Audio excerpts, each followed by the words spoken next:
Le Japon prendra les mesures appropriées contre les fluctuations excessives du yen sans exclure aucune option, a déclaré ce matin le ministre des Finances Shinichi Suzuki, gardant les marchés en alerte quant à la possibilité d'une intervention d'achat de yens. Je vous rappelle que les autorités japonaises font face à de nouvelles pressions pour lutter contre une dépréciation durable du yen alors que les investisseurs sont confrontés à la perspective de taux d'intérêt américains plus élevés et plus longs, tandis que la Banque du Japon, elle, reste attachée à sa politique de taux d'intérêt extrêmement bas.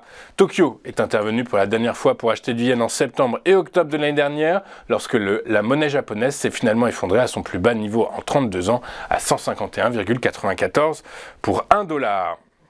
C'est une première dans l'histoire du Congrès américain. Le chef républicain de la Chambre des représentants, Kevin McCarthy, a été évincé hier de son poste.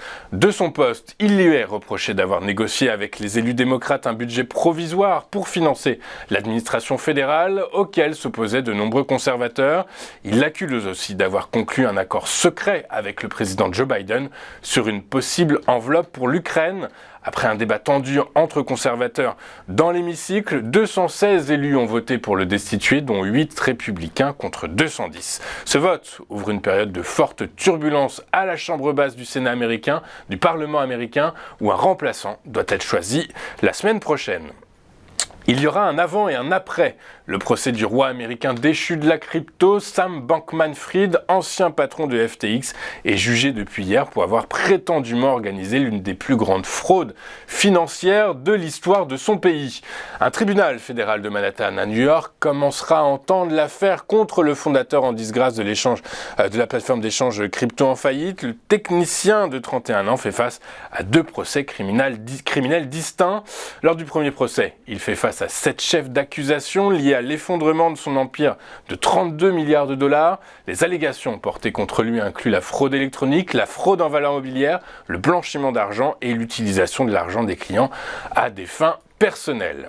Avant de poursuivre notre émission, regardons ce qu'il s'est passé sur les principales places boursières de la planète hier. Les bourses européennes ont trébuché, tirées vers le bas par la hausse des rendements obligataires et le rebond des offres d'emploi aux États-Unis.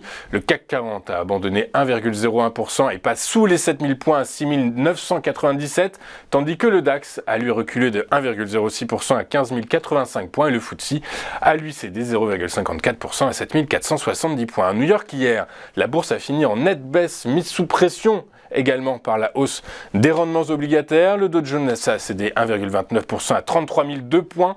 Le S&P 500 a reculé de 1,37% à 4 229 points. Et le Nasdaq a lui perdu 1,87% à 13 059 points. En Asie, ce matin, la bourse de Tokyo a fini également en baisse. Les investisseurs fuyant les marchés actions à mesure que le risque de taux directeur élevé plus longtemps que prévu, envahissent l'esprit des financiers. Le Nikkei a perdu 2,28% à 30 526 points. Les cours du pétrole ont retrouvé un peu de vigueur hier après un décrochage la veille. Les prix du baril de Brent de la mer du Nord pour livraison en décembre a grappillé 0,23% pour clôturer à 90,92 $. Le West Texas Intermediate avec échéance en novembre a lui récupéré 0,46% à 89,23 $. On va marquer une toute première pause dans cette édition du 4 octobre et juste après nous serons en duplex avec David Furcage qui nous expliquera quels sont les prochains mouvements sur le CAC 40 et le S&P 500. A tout de suite sur TV Finance.